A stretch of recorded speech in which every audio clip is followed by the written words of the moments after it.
Shoutout mga idol. Ayan, shoutout sa vlog ni JR si Kusana Vlog.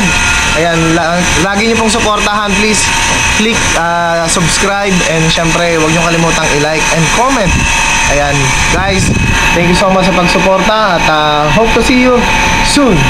God bless.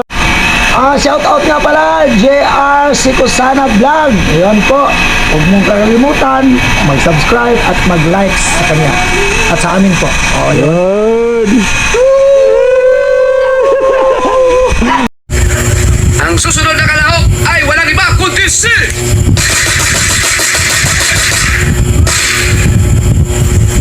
JR Sikusana!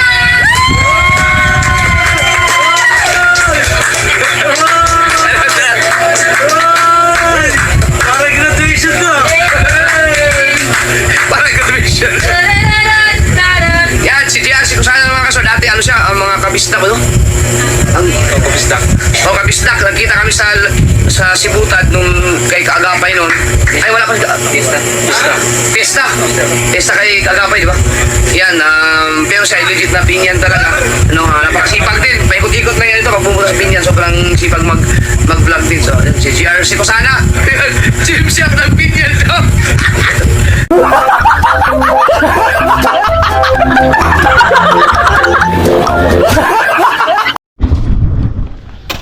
Yo, what's up mga master no? At ayan, good morning sa inyong lahat no.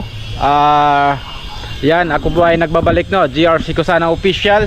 Ayan. Good morning sa inyong lahat mga master no. Ngayon mga master no, ang ating vlog ay ano naman tayo ngayon?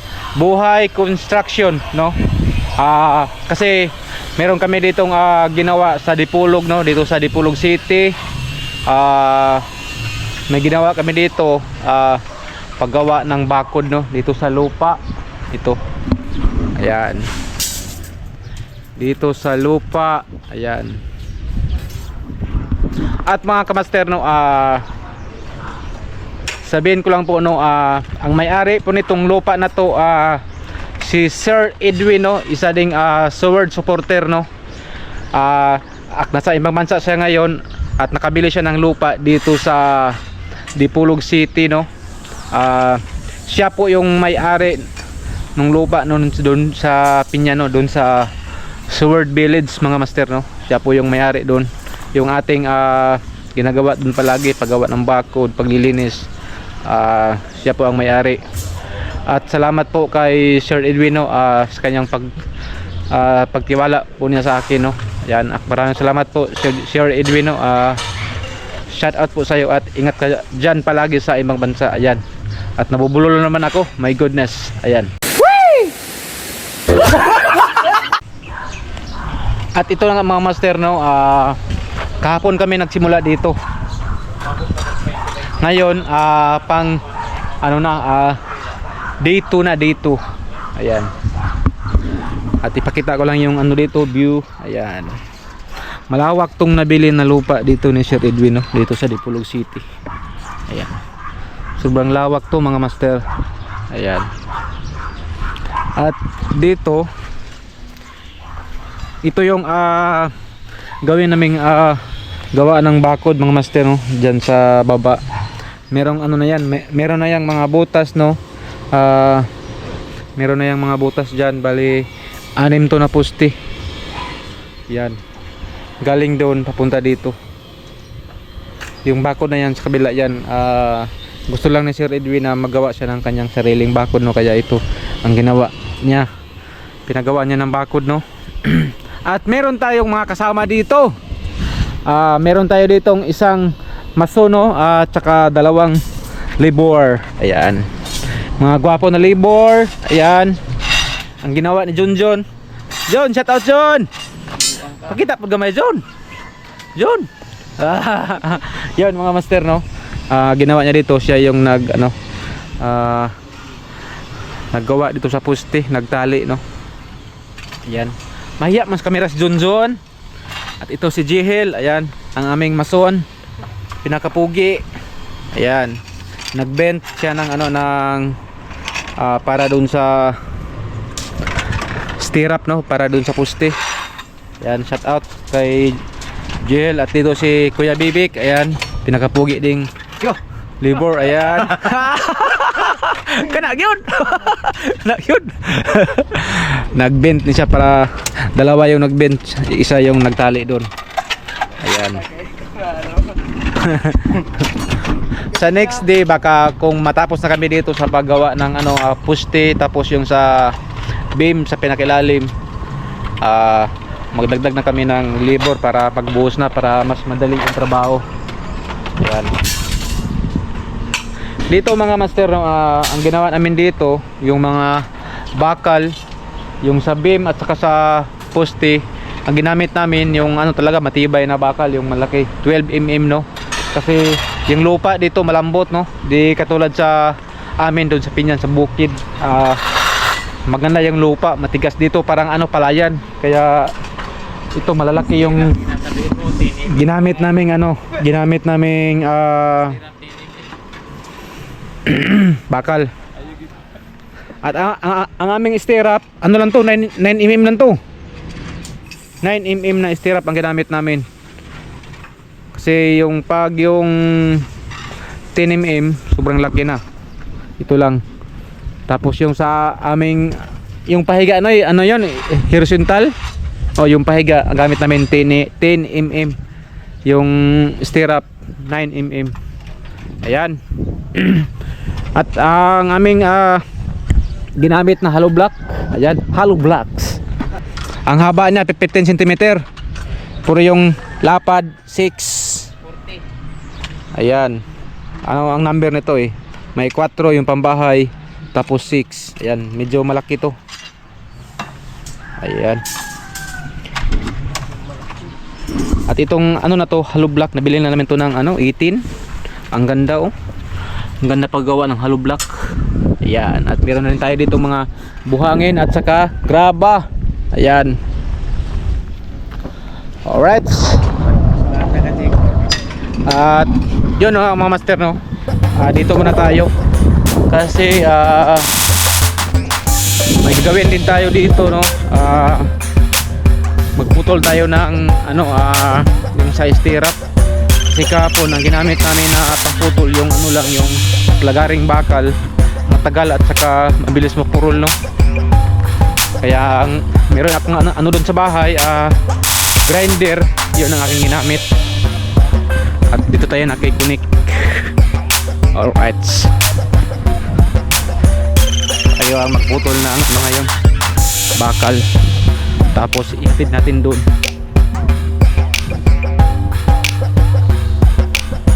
Okay. Yan, at shout out sa lahat no, sa mga dyan, mga ka-Sword family no. Hindi kami galang shout out sa lahat po ng ating minamahal na supporter. Yan, at ito ang ating grinder. Meron din tayong pencil sa punta dun, connect tayo. At ito ang ating bakal 9mm. Ito ang ating gamitin. Okay, so tara, let's go mga master.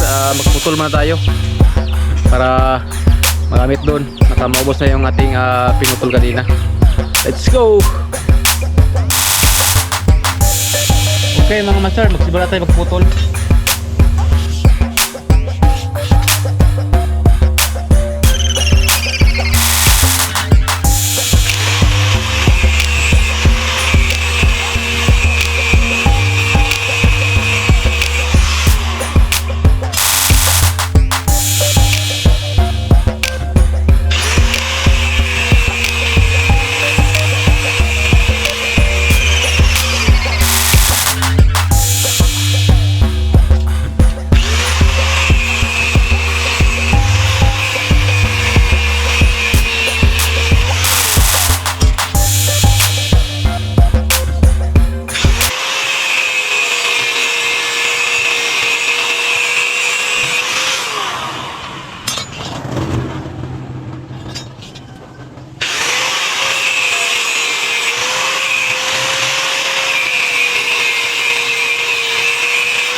At so yun nga mga master, no, at ito na ang ating naputol.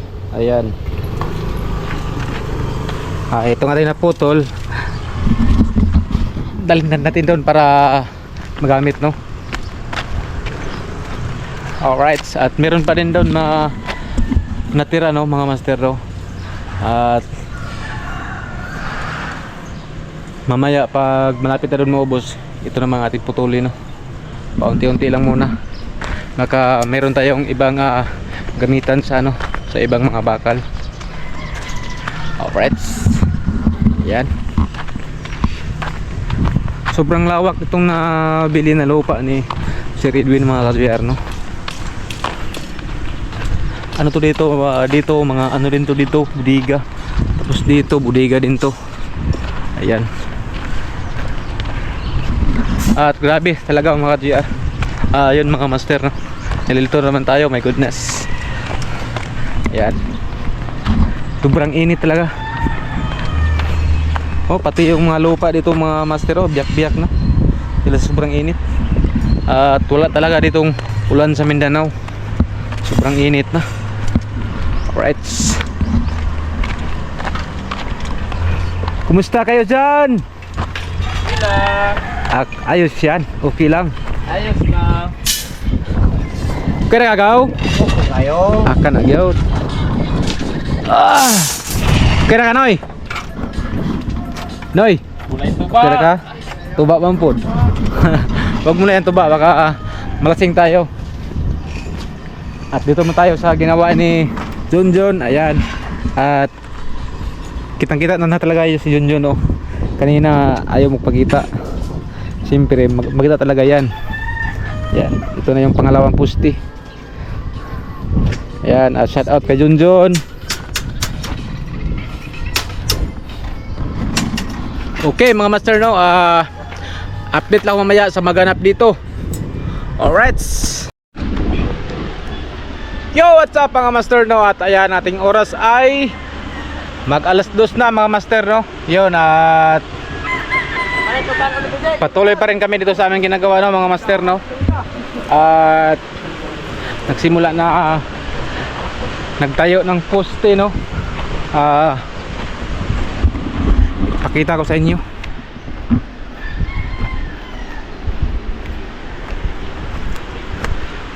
Nagkabit kami ng paunti-unti ng poste mga master, no, para makita na meron na tayong nagawa, no. Ayan, andun na yung poste sa pinakadulo. At ito yung ating lagay ng beam, no.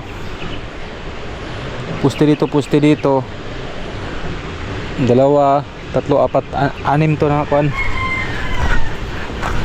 Ito yung lupa dito mga master, no. Sobrang lambot, oh. Parang mga buhangin.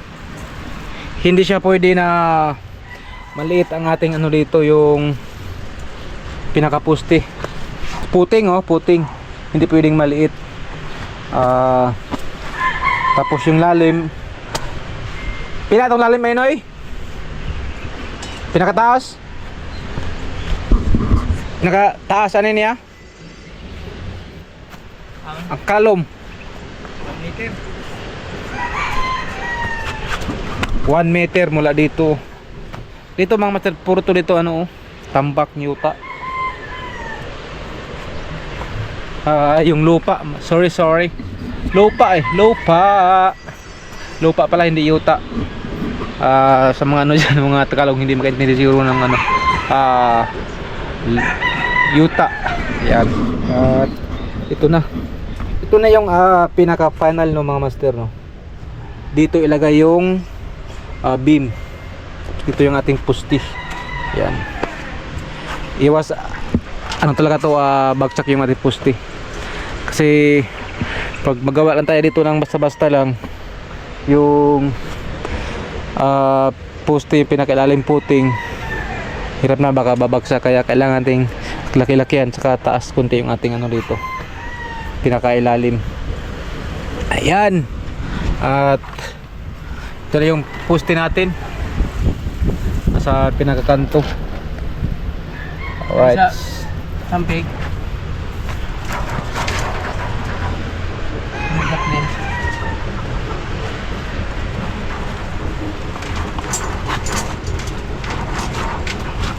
Mabuak man. Ha? Babagsak pa kaya yan? Hindi na yan. Oh.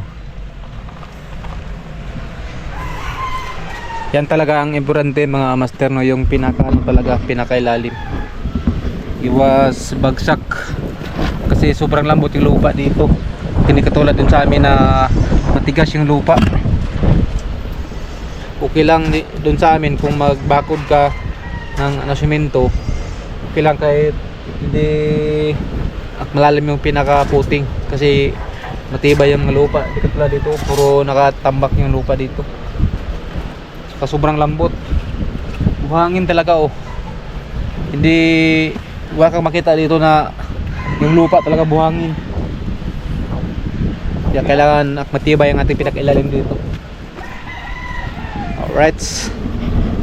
Ayan si Jonjo nasa taas at si Nonoy. Ayan.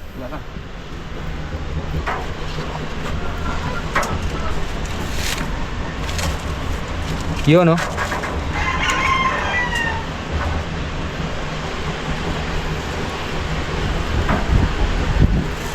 Yung lupa na ito mga master, pag yan na ang mailagay dito, hanggang dito yan, nandito, lagpas ulo yan. Kaya yung aming pader, siguro hindi naman maubos yung ano, yung 18 feet. Siguro simula dito nasa ano lang mga 9 feet. Hindi pa naubos. Kung meron mang masobra, konti lang yung maputol namin. Alright. Buhay construction. Ayan. Buhay construction muna tayo mga master, no?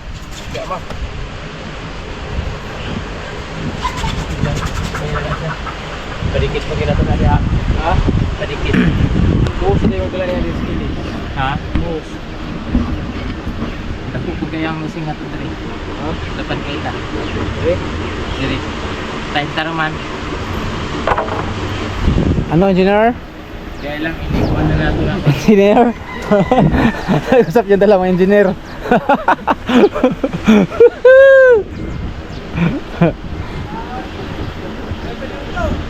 Ha? Way paniod to? Maniod to sa ta? Last dose na, maniod to pa? Ito mukaon.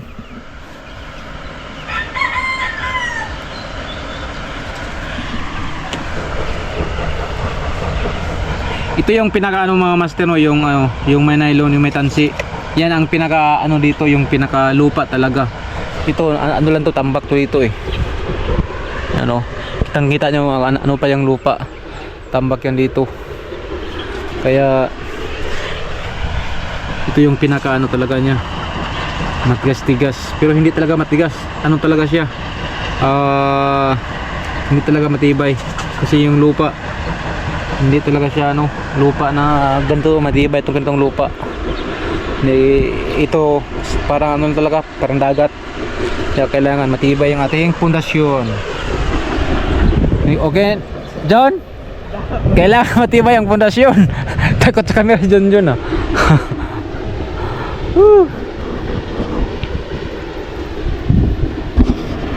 Okay mga master, no, ito rin ano ko lang ulit, flex ko lang ulit, no? Ito yung ating hollow block na gamitin, 6, tapos meron na doon bali 200, 400 na, pero kulang pa yan, dagdagan pa yan. Tapos meron na rin tayo dito ang lagdag na ano, kabilya, bali 60 pieces.